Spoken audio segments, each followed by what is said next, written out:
Shade को लेकर महाराष्ट्र में राजनीति थमने का नाम नहीं ले रही है। पहले ये आदित्य ठाकरे के नाक का सवाल था, लेकिन अब इसमें कांग्रेस ने भी अपनी नाक घुसेड़ दी है। आपने देखा कि जिस तरीके से कांजूर मार्ग पर प्रोजेक्ट को शिफ्ट किया गया था, उसको लेकर बीजेपी ने कई बड़े खुलासे किए थे। इसके साथ उस रिपोर्ट का भी हवाला दिया था जिसमें यह बताया गया था कि 7,000 करोड़ का अतिरिक्त खर्च आ रहा है, साथ ही 4 साल प्रोजेक्ट डिले हो सकता है। अब इस सब को लेकर शिवसेना इस पर केंद्र सरकार से बात करना चाहती है। उद्धव ठाकरे ने अभी कुछ दिन पहले ही केंद्र सरकार के सामने विनती की थी और इस मामले को लेकर बीजेपी से कहा था कि हम बातचीत करके मामले को सुलझाएं। शरद पवार भी बुलेट ट्रेन को लेकर प्रधानमंत्री नरेंद्र मोदी से मिलने जा रहे थे। देवेंद्र फडणवीस ने यह सुझाव दिया था, लेकिन ये कांग्रेस को रास नहीं आया। अब कांग्रेस उद्धव ठाकरे पर भी सवाल खड़े कर रही है, देवेंद्र फडणवीस पर भी सवाल खड़े कर रही है।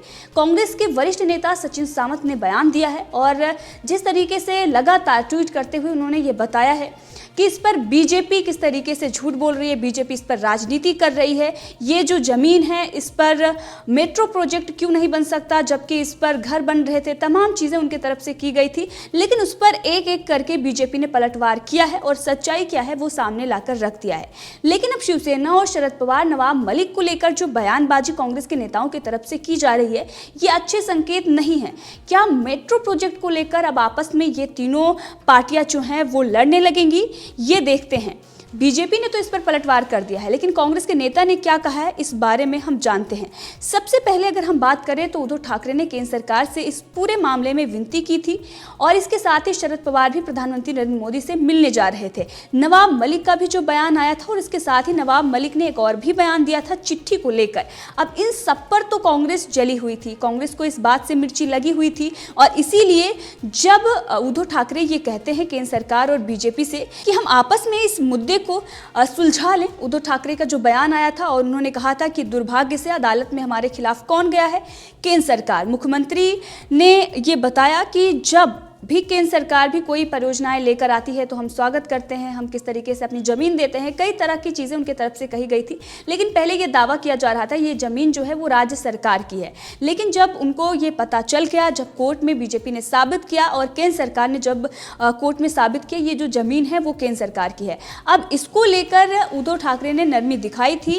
केंद्र सरकार के सामने उन्होंने घुटने टेके थे, लेकिन कांग्रेस को ये बिल्कुल भी पसंद नहीं आया। कांग्रेस के नेता को इस बात से मिर्ची लग गई। कांजूर मार्ग में मेट्रो कार शेड बनाने के लिए 102 एकड़ जमीन पर उन्होंने लगातार ट्वीट कर दिया। अब ट्वीट करते हुए सचिन सावंत ने कई सवाल भी दागे। उन्होंने कहा कि ये बेहद दुर्भाग्यपूर्ण है कि महाराष्ट्र के सीएम को जो ये विवादित मामला चल रहा है उस पर प्रधानमंत्री नरेंद्र मोदी से आग्रह करना पड़ता है। मेट्रो कार शेड के लिए जो निर्धारित जमीन है उस पर भाजपा राजनीति कर रही है। भाजपा ने जो सुझाव दिए थे उसका पालन करते हुए देवेंद्र फडणवीस और ठाकरे, इसके साथ ही शरद पवार, ये सभी प्रधानमंत्री नरेंद्र मोदी से मिलने जा रहे हैं इस मामले को लेकर। तो ये जो चीज़ें चल रही हैं ये सही नहीं है और ये दिखाता है कि हमारे पास पावर नहीं है, ये उनके तरफ से कहा गया है। लेकिन इसके साथ ही कई और भी चीज़ें कही गई हैं उनके द्वारा जिस पर बीजेपी ने भी पलटवार किया है। सचिन सावंत ने लगातार ये कई आरोप लगाए थे कि जो जमीन है उस पर बीजेपी राजनीति कर रही है और जब उस पर घर बन सकता है तो उस पर मेट्रो कार शेड प्रोजेक्ट क्यों नहीं बन सकता। अब इसको लेकर ही सावंत ने यह कहा कि तत्कालीन देवेंद्र फडणवीस सरकार ने कांजूर मार्ग की खार भूमि पर प्रधानमंत्री आवास योजना के तहत 1 लाख घर बनाने के लिए अधिकारियों की एक समिति गठित की थी।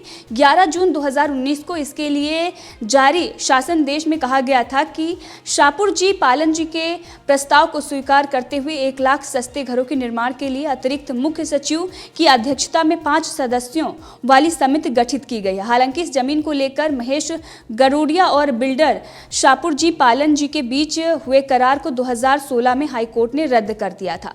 सावंत ने यह भी सवाल खड़ा किया था कि इस जमीन को शाहपुर जी पालन जी से कोई संबंध नहीं है। इसकी पूरी पड़ताल किए बगैर फडणवीस सरकार ने यह प्रस्ताव कैसे स्वीकार कर लिया और इसके लिए उच्च स्तरीय समिति गठित कर दी।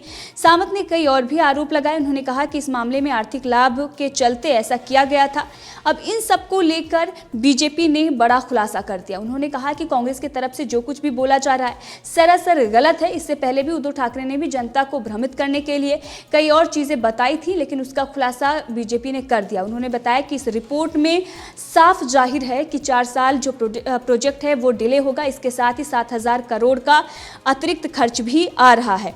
अब इसके साथ ही भाजपा के मुख्य प्रवक्ता केशव उपाध्याय ने इस पर पलटवार करते हुए कहा है कि सामंत बार बार गलत बयानी कर रहे हैं। मतलब उनकी तरफ से जो भी आरोप लगाया जा रहा है सिर्फ और सिर्फ भ्रम डालने के लिए लगाया जा रहा है, अपनी अज्ञानता का प्रदर्शन करते हैं। उपाध्याय ने यह भी कहा कि सामंत को राज्य सरकार की उस समिति की रिपोर्ट भी पढ़नी चाहिए जिसमें साफ लिखा है कि कांजूर मार्ग में मेट्रो कार शेड निर्माण से 7,000 करोड़ रुपए अतिरिक्त खर्च होंगे, साथ ही इससे 4.5 साल का विलंब भी होगा। भाजपा नेता ने यह भी बताया कि जिस समिति की वो बात कर रहे हैं गरीबों के लिए खार भूमि पर घर बनाने के लिए गठित की गई थी।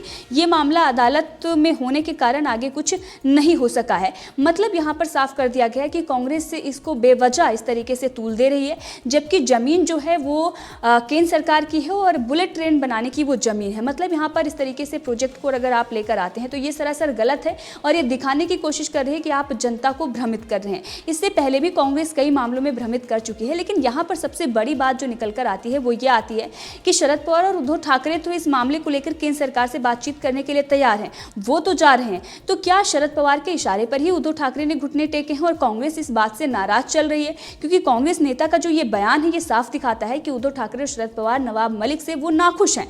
चिट्ठी को लेकर भी नवाब मलिक ने बयान दिया था और ये कहा था कि सोनिया गांधी ने जो चिट्ठी लिखी है इससे साफ जाहिर होता है कि इनके जो राज्य स्तर के नेता हैं, जो आला कमान है, उनके बीच में संवाद नहीं है, बातचीत नहीं होती है और इसीलिए ये चिट्ठी लिखी गई है। तंज मारते हुए नवाब मलिक ने कई बड़ी बातें बोल दी थी। अब राज्य स्तर के जो नेता हैं इसी बात से चिढ़े हुए थे। शायद सोनिया गांधी का इसके बाद कोई डंडा भी चला हो वहाँ राज्य स्तर के जो नेता हैं, कार्यकर्ता हैं, उन पर। तो इसीलिए इस तरीके से अब शरद पवार, नवाब मलिक और उद्धव ठाकरे को लेकर सचिन रावत का ये बयान आता है। तो यहाँ पर कई और सारी चीज़ें निकलकर सामने आ जाती हैं। कई दिनों से हमने आपको बताया कि ये जो तीनों पार्टियां हैं वो आपस में ही एक दूसरे के खिलाफ खड़ी हो जाती है, कभी मंत्रालय को लेकर, कभी फंड को लेकर, तो कभी पोस्टर में नाम और चेहरे लिखने के लिए। अब इन सब को लेकर जब कारशेड की बात आती है और वहाँ पर एक ऐसी परियोजना जो बीजेपी लेकर आती है और इसके साथ ही 80% जो काम है वो पूरा हो जाता है, वहाँ पर पेड़ भी कट जाते हैं, उसके बाद इसे शिफ्ट कर दिया जाता है आदित्य ठाकरे की नाक बचाने के लिए, उनके ईगो के चलते। उसके बाद जब इस मामले को लेकर उद्धव ठाकरे, आदित्य ठाकरे, शरद पवार केंद्र से बातचीत करने जाते हैं तो कांग्रेस इसमें बीच में आ जाती है और वो ये समझती है कि अगर शरद पवार, नवाब मलिक, उद्धव ठाकरे इस तरीके से परियोजना पर बातचीत करते हैं, केंद्र सरकार से सहमत बनती है और अगर फिर से ये पूरा मामला वहीं पर घूम कर आता है, यानी कि आर्य कॉलोनी में ही आता है, तो ये दिखाएगा कि महाराष्ट्र सरकार के पास पावर नहीं है। कांग्रेस को ऐसा लगता है और इसी तरीके से बातचीत की जा रही है। लेकिन सच्चाई ये है कि जब पेड़ कट चुके हैं, जब 80% कार्य पूरा हो चुका है तो वहीं पर बनाना चाहिए। अतिरिक्त खर्च जनता के टैक्स के पैसे से जाएगा। जो समय लगेगा उसके दौरान भी जनता को परेशानी और दिक्कतों का सामना करना पड़ेगा। अब ये सारी चीज़ें तो सरकार नहीं समझ रही है। आदित्य ठाकरे से भी इससे पहले सवाल इस बारे में पूछा गया था, उसमें भी उन्होंने गोलमोल जवाब दिए थे। लेकिन इन दिनों जो कुछ भी महाराष्ट्र में हो रहा है, संजय राउत और तमाम लोगों की जो बयानबाजी आ रही है, संजय राउत ने इससे पहले बीजेपी पर कई आरोप लगाए थे। उन्होंने कहा था कि ये जो जमीन है वो राज्य सरकार की है, लेकिन कोर्ट इस पर स्टे लगा देता है कि केंद्र सरकार के पास सबूत हैं। अब इस सब को लेकर शिवसेना को ये बात समझ में आई है। इस पर शरद पवार ने भी उद्धव ठाकरे को इस बारे में समझाया होगा, क्योंकि शरद पवार इसमें अगुवाई कर रहे हैं, प्रधानमंत्री नरेंद्र मोदी से मिलने वही जा रहे हैं और ये बात जो है वो सोनिया गांधी को बिल्कुल पसंद नहीं आ रही है। और इससे पहले हमने देखा कि सोनिया गांधी ने जब चिट्ठी भेजी थी वो भी शरद पवार को पसंद नहीं आई थी कि जो महाराष्ट्र की राजनीति है उसमें सोनिया गांधी हस्तक्षेप करें। तो प्रधानमंत्री नरेंद्र मोदी से अगर विनती की जाती है, उनके समक्ष अगर वो पेश होते हैं शरद पवार, नवाब मलिक और उद्धव ठाकरे, तो ये बात सोनिया गांधी को भी पसंद नहीं आएगी। तो जाहिर सी बात है इसी वजह से इस तरीके के से बयानबाजी की जा रही है और कलह सामने आ रही है। लेकिन इसी बीच एक और बड़ा खुलासा हुआ है। आपने देखा कि पेड़ों को काटने के लिए ही ये प्रोजेक्ट शिफ्ट कर दिया जाता है और तमाम चीज़ें वहाँ पर कही जाती हैं। इससे पहले हमने कई सारी चीज़ें आपको बताई हैं कि उद्धव ठाकरे के पास किस तरीके से कारें हैं, उनकी लाइफस्टाइल क्या है, कितना पॉल्यूशन उनकी वजह से फैलता है।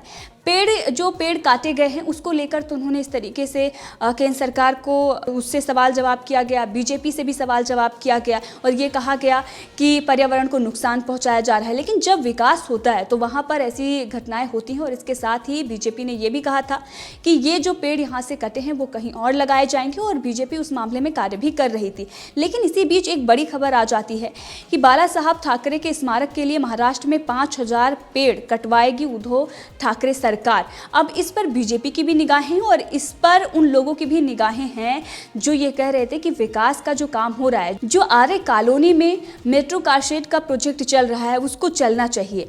अब इसको लेकर शिवसेना पर गाज गिर सकती है और कई सवाल दागे जा सकते हैं क्योंकि महाराष्ट्र में महाविकास अघाड़ी सरकार बनने के बाद ही उन्होंने आर्य कारशेड के कामकाज पर रोक लगाई थी। अब इसके बाद जब बाला साहब ठाकरे का स्मारक बनाने के लिए 50,000 पेड़ों पर कुल्हाड़ी चलने वाली है, पर्यावरण प्रेमी बारीकी से इस पर नज़र गड़ाए हुए बैठे हुए हैं। इसके साथ ही बीजेपी भी इस पर ताक लगाए बैठी हुई है कि सरकार के अगले कदम का वो इंतज़ार कर रही है कि अगला कदम क्या होता है और उसके बाद ही बीजेपी इस पर सवाल खड़े कर देगी। तो अब ये देखना होगा कि क्या स्मारक बनाने के लिए 5000 पेड़ कटते हैं, क्योंकि इसको मंजूरी दे दी गई है और प्रस्ताव मंजूर कर लिया गया है। तो ये कहा जा रहा है कि पेड़ कट सकते हैं और कटेंगे तो बीजेपी इस पर कई बड़े सवाल खड़े कर सकती है। अब इस पूरे मामले में आपका क्या कहना है कमेंट करके जरूर बताएं। इसी के साथ अगर आपने अभी तक चैनल को सब्सक्राइब नहीं किया है तो कर लें ताकि हर अपडेट आप तक पहुंचती रहे। धन्यवाद।